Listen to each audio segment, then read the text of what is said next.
The violet ray cures all.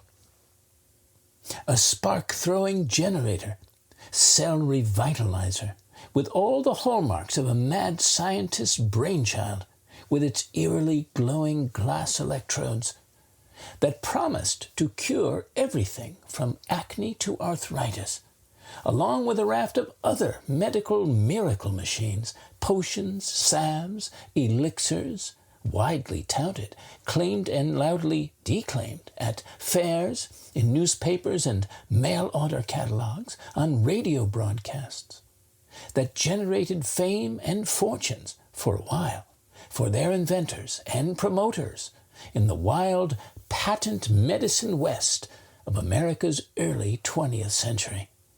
In those days, step right up, you could buy eternal youth, freedom from disease, with the literally radioactive elixir Radithor, a metabolic supercharger, that industrialist Eben Byers drank with abandon and praised as a wonder drug, until his jaw fell off in 1932.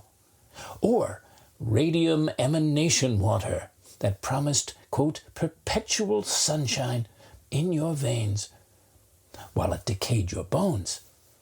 There were Brinkley's goat gland transplants, quote, virility from the farm, Stanley's snake oil liniment, and its maker, Clark, the rattlesnake king Stanley, who charmed crowds at the 1893 Chicago's World Fair. Among other sought-after mixtures, hiding heavy alcohol, opiates, and worthless ingredients, some of them harmful, addictive, or fatal. In Stanley's case, a slippery product with a promise but nary a shoelace of snake inside. It was his getting busted story that gave rise to the slang that stuck for future health frauds.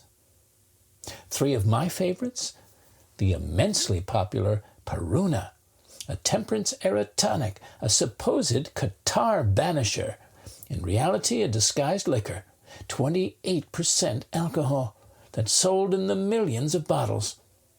Here's looking at your sinuses, kid. Dr. Kilmer's swamp root, a, quote, mysterious mire, for your, quote, kidney woes, which they might still be drinking on the QT down in D.C. And third, Kickapoo Indian Sagwa blood purifier, that toured with panache, with lavish Wild West-style medicine shows featuring hired dancing and chanting, quote, Indians who helped to hawk the faux tribal recipe for a slew of ills. However phony, it was quite a spectacle. Across the Atlantic, shameless charlatans blended pseudo and emerging science, catering to elites hungry for youth and other post-World War I cures. What else is new?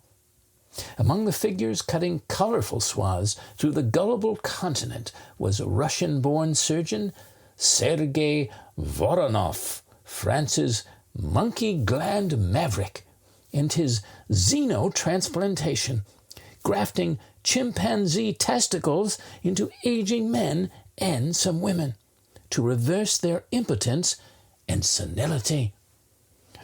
Oh, Nigel, I love it when you beat your chest. Und Theodor Moral, Germany's infamous Reich injection master, Hitler's personal physician from 36 to 45, who dosed, I'd say overdosed, the Führer with a cocktail of amphetamines, cocaine, opiates, hormones, and bizarre concoctions like bull semen and strychnine to boost his energy and treat his barrage of ailments. Adolf, open your mouth and say, ah. Curious, isn't it?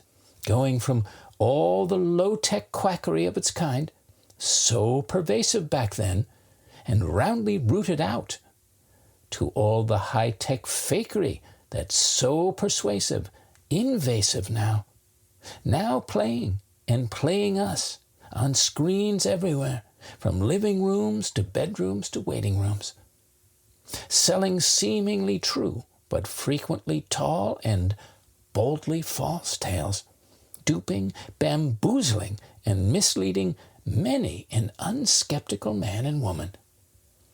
Aside from the violet flame, that long, powerful frequency of universal, spiritual, life force energy, well worth exploring, drawing on. Where can we find a genuinely healthy, burn and shock-free cure for this condition?